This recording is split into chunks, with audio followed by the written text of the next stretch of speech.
नमस्कार मित्रांनो, लक्ष्मीच्या पावलांनी या मालिकेच्या पुढील काही भागांमध्ये आपल्याला जबरदस्त असा ट्विस्ट बघायला मिळणार आहे। आता सध्या आपण मालिकेमध्ये बघत आहोत की कशा प्रकारे अद्वैत आणि कलाच्या नात्यामध्ये अद्वैत हा पूर्ण निगेटिव्ह झालेला असतो। त्याला कलामध्ये खूप भिन्नता जाणवायला लागलेली असते आणि त्यामुळे आता तो कलाला सांगत असतो की खरे आपलं नातं काही शेवटपर्यंत टिकणार नाही, कारण हे फक्त एक ॲडजस्टमेंट केलेलं नातं आहे। यामध्ये प्रेमभावना किंवा मनापासून हे नातं मलाही टिकवायचं नाहीये आणि तुलाही टिकवायचं नाहीये। आणि सगळ्यात महत्त्वाची गोष्ट म्हणजे आपल्या दोघांमध्ये काही कंपॅटिबिलिटीच नाहीये, तर हे नातं पुढे नेण्यात तरी काय अर्थ आहे, असं अद्वैतचं म्हणणं असतं। परंतु कला मात्र पूर्ण याच्या अपोजिट विचार करत असते, कारण आता कलाला अद्वैत सोबत राहायला आवडत असतं। चांदेकरांची सून म्हणून तिने स्वतःला एक्सेप्ट केलेलं असतं आणि कला ही आता अद्वैत सोबतच पुढे जाण्याचा विचार करत असते। परंतु अद्वैत हा पूर्णपणे निगेटिव्ह वागत असतो, त्यामुळे कलाला कुठेतरी वाईट वाटत असतं। अद्वैतला खरं तर सरोजने पूर्णपणे मॅनिक्युलेट केलेलं असतं की कशा प्रकारे कलासारख्या मुलीशी तुझं आयुष्यभर काय जमूच शकत नाही, ती कोणत्या आपल्या स्टेटसला पण शोभत नाही। आणि आता सरोजने या सगळ्या गोष्टी अद्वैतच्या मनावरती चांगल्या प्रकारे बिंबवलेल्या असतात आणि अद्वैतलाही आता आईचंच कुठेतरी खरं वाटायला लागलेलं असतं। त्याला असं वाटत असतं की नाही, आत्तापर्यंत मी आबांच्या म्हणण्याप्रमाणे आणि घरच्यांच्या म्हणण्याप्रमाणेच वागत आलोय, मला बळजबरी लग्नाला बसवलं, मी ते लग्न पार पाडलं, परंतु आता असं कुठपर्यंत मी सगळ्यांच्या मनासारखं वागेल, मला कुठे ना कुठे माझा स्वतःचा विचार करावाच लागेल, असा अद्वैत विचार करत असतो। आणि त्याला साथ द्यायला ही सरोज असतेच। परंतु आता कलाची दिवसेंदिवस नाराजगी ही वाढत चाललेली असते आणि ही गोष्ट आबांच्या चांगली लक्षात आलेली असते। त्यामुळे आता आबा कलाला म्हणत असतात की कला बाळा, नक्की सध्या काय चाललंय तुमचं, तुमच्या नात्यामध्ये सगळं काही ठीक तर आहे ना? तेव्हा आता कला म्हणत असते की नाही आबा, खरं तर आता मी कुठपर्यंत आणि कितीतरी लपवणार तुमच्यापासून, त्यामुळे आता मी जरा स्पष्टच बोलते की चांदेकरला आमच्या नात्यामध्ये काहीच भविष्य वाटत नाहीये आणि त्यामुळे तो माझ्यापासून वेगळं होण्याचा निर्णय करायला लागलाय। खरं तर आता आबांना या गोष्टीचा अंदाजा होताच, परंतु आता आबांना वाईट वाटत असतं की जो चांदेकरांच्या घराण्याला लागलेला शाप आहे तो कुठेतरी खरा होतो की काय, कारण आतापर्यंत कोणाचाच संसार एवढा फुलला नाही, त्यामुळे आता आबांना भीती वाटायला लागलेली असते। खरं तर आता आबांना कळतच नसतं की कसं समजवायचं या अद्वैतला की अंबाबाईचीच सगळी इच्छा आहे की कलाच ही आपल्या घरी लक्ष्मीच्या पावलांनी सून म्हणून आली आहे आणि तिचा आपण हा स्वीकार केलाच पाहिजे, अद्वैतने सुद्धा तिला बायको म्हणून स्वीकारलं पाहिजे, अशी आबांची खूप इच्छा असते। परंतु अद्वैत काही ह्या गोष्टी ऐकायला तयारच नसतो। त्यामुळे आता आबा हे अद्वैतशी न बोलता सरोजशी बोलणार असतात। आबा आता सरोजकडे आलेले असतात आणि ते सरोजला म्हणत असतात की सरोज, अगं नक्की काय चाललंय सध्या तुझं, तू अशी का वेगळी वागायला लागली आहेस? आधीची सरोज तर अशी नव्हती, आधीची सरोज ही घराण्याला बांधून ठेवणारी होती, घराण्याला एकत्र ठेवणारी होती, परंतु आता तू तर काही वेगळंच करायला लागली आहे। तेव्हा आता सरोज हे आबांशी चांगलं बोलत नसते, कारण तिला माहीत असतं की आबांचं सुद्धा त्या कलालाच पाठिंबा आहे आणि ते सुद्धा कलाच्याच बाजूने बोलतील, त्यामुळे सरोज ही आबांसोबत व्यवस्थित बोलतच नसते। तेव्हा आता आबा सरोजला म्हणत असतात की सरोज, अगं तुला माझ्याशी नीट बोलावंच लागेल, या टॉपिकवरती मला तुझ्यासोबत बोलायचंच आहे, कारण तू जे काही करतेयस ना ते मला कळत नाहीये असं नाहीये, मला सगळं दिसतंय आणि मला सगळं कळतंय सुद्धा। परंतु आता मी अद्वैतलाच बोलणार होतो, परंतु अद्वैत तर तुझंच सगळं ऐकायला लागलाय, त्याच्याशी बोलून सुद्धा काय उपयोग, त्यापेक्षा मी तुझ्याशी बोलायला आलोय, तुला 4 गोष्टी चांगल्या शिकवायला आलोय सरोज। तेव्हा सरोज म्हणत असते की आबा, तुम्हाला त्या कलाचाच पुळका आहे आणि तुम्ही फक्त तिचीच बाजू घेऊन बोलाल, परंतु तुम्हाला त्या गोष्टीचा दुसरा भाग हा बघायचाच नाहीये की कशा प्रकारे लग्न झाल्या दिवसापासून अद्वैत त्या मुलीसोबत अजिबात खुश नाहीये, त्याला बायको म्हणून ती मुलगी कधीही मान्य नव्हती, हे तुम्हालाही चांगलं माहिती आहे आणि तरी सुद्धा तुम्ही त्या मुलीला एवढा भाव देतात, तिला एवढा मान देतात, सन्मान देतात, हे कशामुळे? जर अद्वैतलाच त्याची बायको एक्सेप्ट नाहीये तर आपण सगळे बोलणारे तरी कोण आहोत? तेव्हा आता आबा म्हणत असतात की हे बघ सरोज, सगळ्या गाठी या वरतून बांधून आलेल्या असतात आणि त्या तू आणि मी कोणीच ठरवू शकत नाही. ज्याला एकत्र राहायचं असतं तो कसाही राहत असतो, परंतु तू ज्या काही बळजबरीच्या गोष्टी अद्वैतच्या मनावरती बिंबवतीयस ना, हे मात्र खूप चुकीचं आहे. तू बघितलंस ना सरोज की कशा प्रकारे महाशिवरात्रीच्या दिवशी सुद्धा अद्वैत आणि कलाच्या जोडीलाच कौल मिळालेला असतो आणि आज सुद्धा होळीच्या दिवशी अंबाबाईने स्वतःहून तिच्याकडून मळवट भरून घेतलेला असतो. हे तुला दिसत नाहीये का? हे संकेत तुला देवी आईचे कळत नाहीये का सरोज?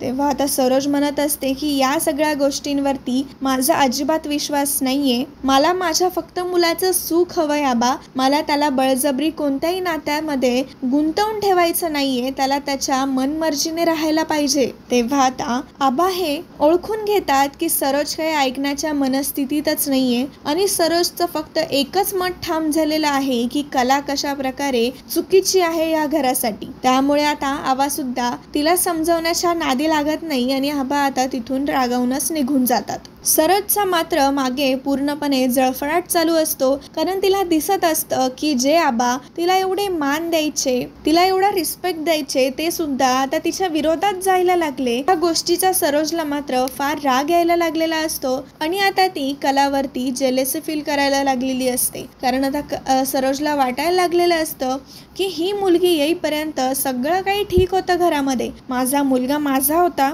माझे घरातले सगळे माझे होते, माझ्या म्हणण्याप्रमाणे सगळ्या गोष्टी चालायच्या, परंतु आता मात्र सगळ्या सुनेचे मान सन्मान हे तिला भेटताय की जिची लायकी सुद्धा नाहीये चांदेकरांसमोर उभी राहण्याची. तिला आज एवढा मान मिळतोय, ह्या गोष्टीचा सरोजला खूप राग येत असतो. तर इकडे आता अद्वैत आणि कला हे दोघेही त्यांच्या रूम मध्ये असतात आणि अद्वैत मात्र पूर्णपणे बेचैन झालेला असतो, कारण आता अद्वैत खूप फसलेला असतो. त्याला आता नक्की कोणाचं ऐकायचं, आईचं ऐकायचं की स्वतःच्या मनाचं ऐकायचं, की जे त्याला संकेत मिळत असतात त्या गोष्टींवर विश्वास ठेवायचा, हेच अद्वैतला कळत नसतं. अद्वैत हा पूर्ण कन्फ्यूज झालेला असतो, परंतु कला मात्र खूप आनंदी असते, कारण तिला साक्षात देवी आईने संकेत दिलेला असतो. देवी आईने तिचा मळवट भरून तिला संकेत दिलेला असतो की कशा प्रकारे तू अद्वैतची बायको म्हणून किती पूर्ण आहेस, किती तू योग्य आहेस, हे आता कलाला समजलेलं असतं. परंतु कलाला ह्या गोष्टीचं वाईट वाटत असतं की जी गोष्ट मला दिसतीये, आबांना दिसतीये, घरातल्या इतर सगळ्यांना दिसतीये, ती गोष्ट चांदेकरला का दिसत नाहीये? चांदेकरला का कळत नाहीये की आम्ही दोघं एकमेकांसाठीच बनलेलो आहोत आणि ही गोष्ट तो नाकारू कसा शकतो, हा विचार कला करत असते. तर अद्वैत हा आता कलाबद्दल चांगला विचार करायला कुठेतरी लागलेला असतो. तेव्हाच आता सरोज ही अद्वैतकडे आलेली असते आणि सरोज आता पुन्हा अद्वैतला कलाबद्दल वाईट बोलत असते आणि अद्वैतला ती म्हणत असते की अद्वैत, फक्त त्या मुलीच्या कपाळाला मळवट काय लागला त्यामुळे तू लगेच पगळून जाऊ नकोस. ती कोणत्या पात्रतेची मुलगी आहे हे आपल्याला कळलंय ना, तर तू त्याच मतावरती तुझ्या ठाम राहास. तू तुझं मत हे बदलू नकोस. त्यामुळे आता अद्वैतला पुन्हा एकदा सरोजने पुश केलेलं असतं, त्यामुळे आता सरोजला आनंद झालेला असतो आणि अद्वैत हा आता पुन्हा कलापासून दूर होण्याचा निर्णय घेत असतो. तो कलाला आता सतत हे आठवण करून देत असतो की खरे तुझ्या आणि माझ्यामध्ये खूप भिन्नता आहे. चुकून आता ते मळवट तुझ्या कपाळाला लागला किंवा महाशिवरात्रीच्या दिवशी तो हार आपल्या गळ्यात पडला, या गोष्टींमुळे माझं मत काही बदलणार नाहीये. तू आणि मी शेवटी वेगळे होणारच आहोत. आता मात्र कलाला सुद्धा अद्वैतचा राग यायला लागलेला असतो की अद्वैत म्हणजे चांगल्या दृष्टिकोनाने बघण्याचा प्रयत्नच करत नाहीये. त्याला फक्त आणि फक्त डिवोर्स हाच शब्द त्याच्या डोक्यात घुसलाय आणि ह्या गोष्टीमुळे आता कलाला फार वाईट वाटत असतं. कलाला अद्वैतचा राग येत असतो. त्यामुळे आता कला सुद्धा अद्वैतला मनवण्याचा किंवा अद्वैतचं मन परिवर्तन करण्याचा विचार करत नाही आणि आता ती एके दिवशी अद्वैतवरती फार चिडते, जेव्हा अद्वैत तिला म्हणत असतो की खरे ह्या महिन्याच्या शेवटपर्यंत तुझं आणि माझं नातं हे पूर्णपणे तुटणार आहे आणि तू आणि मी पूर्णपणे वेगळे होणार आहोत. तेव्हा मात्र आता कला फार चिडते आणि म्हणते की चांदेकर, तुला जर माझी एवढीच अडचण होत असेल, जर तुला मी एवढीच नको असेल ना, तर आत्ताच्या आत्ता मी हे घर सोडून निघून जाते. कलाने आतापर्यंत फार नम्रपणे सगळ्या गोष्टी हँडल करण्याचा प्रयत्न केलेला असतो, परंतु आता कलाच्या स्वाभिमानाचा प्रश्न असतो. त्यामुळे आता कला अद्वैतला म्हणत असते की तू काय मला धमकी देतोयस की आपण आज वेगळे होऊ नंतर वेगळे होऊ, तुला डिवोर्स हवाच आहे ना, तर आता मी तुला डिवोर्स देते, कारण आता हे जबरदस्तीचं आणि बळजबरीचं नातं मला अजिबात तुझ्यावरती लादायचं नाहीये, असं आता कलाने स्पष्टपणे अद्वैतला सांगितलेलं असतं. आणि आता त्याच क्षणी कलाने मात्र चांदेकर मेन्शन हे सोडून दिलेलं असतं आणि आता ती तिच्या आईकडे जाणार असते, म्हणजे आता ती खरेंच्या घरी जाणार असते. तेव्हा आता अद्वैतला काहीच वाटत नाही. अद्वैत कलाला थांबवण्याचा सुद्धा प्रयत्न करत नाही, कारण अद्वैतच्या डोक्यात आता सरोजने भरपूर सारं विष पेरलेलं असतं आणि आता अद्वैतने पण कलाला दूर करण्याचाच निर्णय हा घेतलेला असतो. तेव्हा आता अद्वैत हा विचार करत असतो की बरं झालं ही खरेच स्वतःहून निघून गेली, आता मला काही वाटणार नाही, थोडे दिवस होईल त्रास पण ठीक आहे, फक्त काय सवयीचा प्रश्न होता ना, ती सवय माझी मोडून जाईल, पण आता मला प्रॅक्टिकली विचार तरी करता येईल सगळ्या गोष्टींचा, असा अद्वैत विचार करत असतो. तर आता इकडे कला ही संगीताकडे आलेली असते आणि आता संगीताला तिने सगळा प्रकार सांगितलेला असतो की कशा प्रकारे अद्वैत आणि माझ्यामध्ये मतभेद होत होते. त्याचं म्हणणं एक होतं, माझं म्हणणं वेगळं होतं आणि आमचे मतं काही जुळत नव्हते, त्याला माझ्यापासून वेगळं व्हायचं होतं आणि मी खूप प्रयत्न केला हे नातं टिकवण्याचा, परंतु टाळी पण एका हाताने वाजत नाही आणि त्यामुळेच आता चांदेकरला वेगळंच व्हायचं आहे, तर मी सुद्धा इकडे निघून आली आहे. तर आता ही गोष्ट ऐकून संगीताला तर फार टेन्शन येतं. संगीता फार घाबरून जाते की आता करायचं तर करायचं काय. संगीताला आता इतकं टेन्शन आलेलं असतं की आता करायचं तर करायचं काय नक्की हेच तिला कळत नसतं, परंतु तिला माहीत असतं की आपले जावई बापू एवढे पण वाईट नाहीये, परंतु आता कलेचं आणि त्यांचं जमतच नाही, तर आता काय करायचं हा प्रश्न सुद्धा संगीताला पडलेला असतो. परंतु तिला एक गोष्ट माहीत असते की काहीही झालं तरी या दोघांचा डिवोर्स होता कामा नये, कारण आता संगीताला सुद्धा माहीत असतं की कलेची आणि जावई बापूंची जोडी ही अंबाबाईनेच बांधून दिलेली आहे आणि ती काही सहजासहजी तुटू शकत नाही. तर इकडे आता अद्वैत मात्र त्याच्या रूममध्ये असतो. तो आता बेडवर एकटाच असतो आणि आता तो मस्तपैकी झोपेचा आनंद घेत असतो. रूममध्ये अडचण करायला कला नसते, त्यामुळे अद्वैतला मात्र खूप मोकळं आणि रिलॅक्स वाटत असतं. अद्वैत मात्र खूप खुश असतो आणि तो विचार करत असतो की चला खरे एकदाची गेली आहे, ही गोष्ट तर मात्र चांगली झाली आहे, मस्तपैकी मी माझ्या म्हणण्याप्रमाणे वागू शकतो, राहू शकतो, आरामात झोपू शकतो. रूममध्ये तिचा पसारा नसणारे, तिची गडबड गोंधळ नसणारे, सगळं माझ्या म्हणण्याप्रमाणे परफेक्ट. तर आता अद्वैत तसाच झोपून गेलेला असतो. जेव्हा तो सकाळी उठतो तेव्हा आता तो रूममधूनच उठल्या उठल्या कलाला आवाज देत असतो, कारण त्याला कलाच्या कॉफीची सवय झालेली असते आणि अद्वैत आता वरतूनच म्हणत असतो की खरे खरे माझी कॉफी आण. परंतु आता अद्वैतला लक्षात येतं की अरे खरे तर खरेंच्या घरी आहे, ती तर इथे नाहीच आहे मला कॉफी आणून देण्यासाठी. तेव्हा आता अद्वैत हा अंजूला सांगत असतो की अंजू माझ्यासाठी माझी कॉफी वरती घेऊन ये. तेव्हा आता अद्वैत मनामध्ये विचार करत असतो की मला आता खरेच्या कॉफीची सवय झाली होती, परंतु आता मला परत अंजूच्याच हातची कॉफी पिण्याची सवय करून घ्यावी लागेल. तर अद्वैत आता आंघोळ करण्यासाठी गेलेला असतो. तर तो जेव्हा येतो तेव्हा त्याला असं वाटत असतं की कलाने त्याचा ड्रेस वगैरे काढून ठेवलेला असतो, जे की नियमितपणे कला करत असते, परंतु तसं काही घडलेलं नसतं, कारण कला ही घरातच नसते. तेव्हा पुन्हा एकदा त्याला कलामुळे तो अडकलाय असं वाटायला लागलेलं असतं. तो विचार करतो की अरे खरं तर नाही आहे माझा ड्रेस काढून द्यायला. आता खरं तर अद्वैतला कळत नसतं, खरं तर तो मान्य करत नसतो, परंतु त्याला कलाची ही रूममध्ये सवय झालेली असते. कला ही सगळे कामं अद्वैतचे करून ठेवत असते. अद्वैतला कॉफी देण्यापासून, अद्वैतचे कपडे बाहेर काढून ठेवण्यापासून तर अद्वैतला ब्रेकफास्ट देण्यापर्यंतचे सगळे कामं ही कला करायची. परंतु आता अद्वैतचे ते हाल झालेले असतात, कारण अद्वैतचे कामं करायला कोणीही राहिलेलं नसतं. तर अद्वैत आता रेडी होऊन पुन्हा खाली जातो. ब्रेकफास्टला तो बसलेला असतो, परंतु त्याच्या वेळेनुसार आता ब्रेकफास्ट हा रेडीच नसतो, कारण कला घरात नसते. कला सगळ्यात आधी लवकर उठून नाश्ता करून ठेवायची आणि सगळ्यांना ती नियमितपणे द्यायची, ही गोष्ट अद्वैतला आठवते. आता मात्र किचनमध्ये फक्त रजनी आणि अंजू असते आणि त्या दोघींना एवढं सगळं झेपत नसतं, त्यामुळे अद्वैतला वेळेवर नाश्ता सुद्धा भेटत नाही. घरामध्ये आता कला नसल्यामुळे एक डिस्टर्बन्स आलेला असतो आणि सगळे जे ते आपल्या आपल्या विचारांमध्ये मग्न असतात. कला नसल्याचा आनंद फक्त रोहिणी,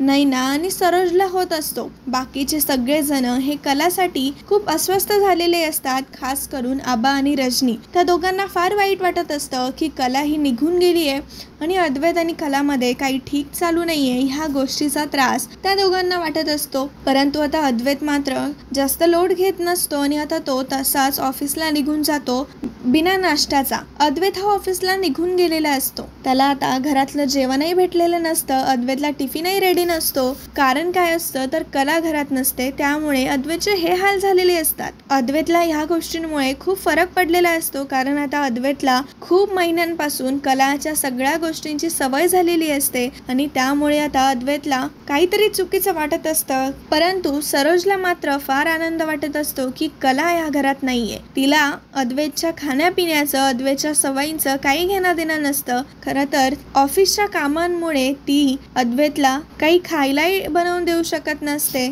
आणि याआधीही सरोजने अद्वैतसाठी काही केलेलंही नसतं जास्त, कारण सरोज मात्र किचनमध्ये सोडून ऑफिसमध्ये जास्त लक्ष देत असते. त्यामुळे आता तिला त्याच गोष्टींची सवय झालेली असते. परंतु अद्वैतला कला आल्यापासून अद्वैतला सगळ्या गोष्टींची परफेक्शनची सवय झालेली असते, जे की फक्त राहणीमानावरतून नाही तर त्याच्या खाण्यापिण्यावरतून, त्याच्या कॉफीपासून तर ब्रेकफास्टपर्यंत त्याला कलाची सवय झालेली असते. अद्वैतला वाटत असतं की मला खरेची सवय झाली आहे का, खरेला मी मिस करतोय का. परंतु पुन्हा आता अद्वैत त्याच्या झोनमध्ये येतो आणि म्हणतो की नाही, खरं तर आता एवढ्या महिन्यांपासून ती होती माझ्या रूममध्ये, होती घरात, त्यामुळे मला तिचं जाणवत असेल कमतरता. परंतु याचा अर्थ माझं तिच्यावर काही प्रेम नाहीये आणि माझं काही तिच्या वाचून काही अडू शकत नाहीये. उलट मी माझा एकटा सुखी राहू शकतो असा विचार अद्वैत पुन्हा करायला लागतो आणि आता तो पुन्हा कामाला लागलेला असतो.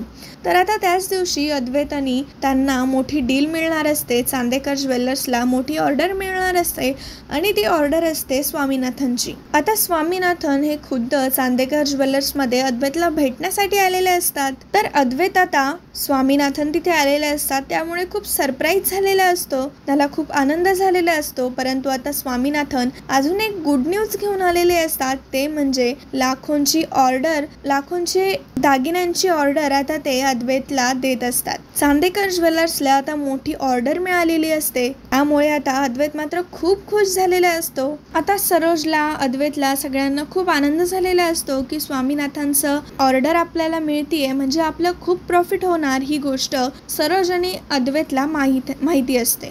परंतु आता स्वामीनाथांच्या दागिन्यांच्या डिझाईन मात्र आत्तापर्यंत कला बनवत होती आणि कला नसेल तर हे कॉन्ट्रॅक्ट मिळू शकत नाही, ही गोष्ट अद्वैतच्याच फक्त लक्षात आलेली असते. आणि अद्वैत जरा आता नर्वस झालेला असतो की अरे बापरे, आता खरी तर इथे नाहीये आणि आता स्वामीनाथांची ऑर्डर आपल्याला मिळणार आहे आणि ही खूप आपल्यासाठी प्रॉफिटेबल आहे. ही डील हातातून जाता कामा नये, आपलं खूप करोडांचं नुकसान होईल, ही गोष्ट आता अद्वैतच्या लक्षात आलेली असते. आणि तेव्हाच आता स्वामीनाथन सुद्धा स्वतःहून म्हणत असतात तर ह्या डिझायनिंग सुद्धा कला मॅडमच्याच हातून होऊ द्यात, कारण त्या खूप अप्रतिम डिझायनर आहेत. त्यांनी डिझाईन आमच्यापर्यंत पोचवल्यावरती आम्हाला दुसऱ्या कसल्याचीच गरज राहत नाही, कारण त्यांच्या डिझायनिंगची कलाच इतकी सुंदर आहे, त्यांच्या नावाप्रमाणे त्यांची कलाकृती आहे.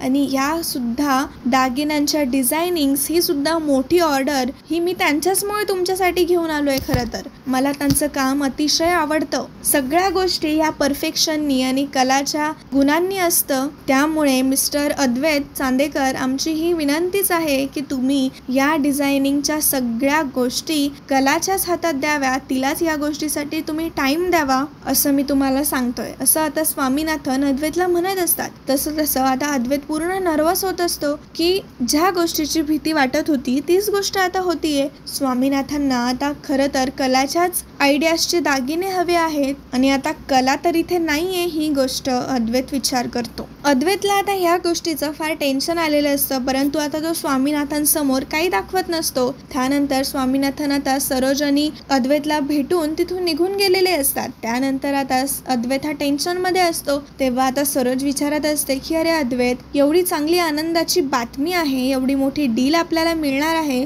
आणि तू काय असं तोंड पाडून बसलायस, तुला काही टेन्शन आलंय का? तेव्हा आता अद्वैत सरोजला सांगू लागतो की अगं आई, खरंच हे टेन्शनच आहे. खरं तर ही आनंदाची गोष्ट आहे की स्वामीनाथनची आपल्याला ऑर्डर मिळणार आहे, परंतु अगं आत्तापर्यंतचे सगळे दागिने खरेच्या हाताने होत होते आणि आता तर ती नाही आहे इथे, ती तर तिच्या माहेरी गेली आहे, परंतु आता ती करेल का हे काम? तेव्हा आता सरोजसुद्धा फार टेन्शनमध्ये आलेली असते आणि सरोजला माहिती असतं की हे कॉन्ट्रॅक्ट आपल्यासाठी किती महत्त्वाचं आहे, परंतु त्या मूर्ख मुलीचे पाय धरायचे, बाप रे बाप. आता सरोजला मात्र फार टेन्शन आलेलं असतं. सरोज आता अद्वैतला म्हणत असते की अरे आपण दुसरा एखादा चांगला डिझायनर हायर करू ना. तेव्हा आता सरोजला अद्वैत म्हणत असतो की अगं आई, तू ऐकलं नाही का स्वामीनाथनचं बोलणं? ते काय म्हटले स्वतःहून की ही कलाकृती खरेलाच जमू शकते, तीच छान डिझायनिंग काढू शकते आणि त्यांना तिच्याच हातचे डिझायनिंग्स लागतील. तेव्हा मात्र आता सरोज पूर्णपणे टेन्शनमध्ये आलेली असते की जर आता कलाला पुन्हा आणायचं असेल तर मग एवढं सगळं केल्याचा काय फायदा होईल? अद्वैतला तिच्यापासून एवढं दूर करण्याची मी मेहनत घेतली, आता त्या माझ्या मेहनतीचं काय होणार असा विचार सरोज करत असते. तर आता सरोज आणि अद्वैत दोघंही जण फार टेन्शनमध्ये आलेले असतात. डील तर मिळणार असते, परंतु ती डील फक्त कलामुळे मिळणार असते. कलाने जर काम केलं, कला जर आपल्या कामासाठी तत्पर राहिली आणि तिने जर आपले डिझायनिंग छान केलेत तरच आपल्याला एवढा मोठा फायदा होईल, ही गोष्ट आता अद्वैतच्या लक्षात आलेली असते. तर मित्रांनो, तुम्हाला काय वाटतं की आता अद्वैत आणि सरोज माघार घेतील का कलासमोर? ते कलाला पुन्हा चांदेकर मेन्शनमध्ये घेऊन येतील का त्यांच्या फायद्यासाठी, की आता अद्वैत वेगळा काही डिसिजन घेईल की सरोज आता अद्वैतला कलाला घरी येऊ देणार नाही? यामधील नक्की आता काय होईल हे बघणं फार रंजक ठरणार आहे. आणि असेच मालिकेंचे ट्विस्ट आता आपण आपल्या चॅनलवरती अपलोड करणार आहोत. तर हे बघण्यासाठी आत्ताच आपल्या चॅनलला सबस्क्राईब करून ठेवा आणि हा व्हिडिओ आवडल्यास व्हिडिओला लाईक सुद्धा नक्की करा. थँक्यू.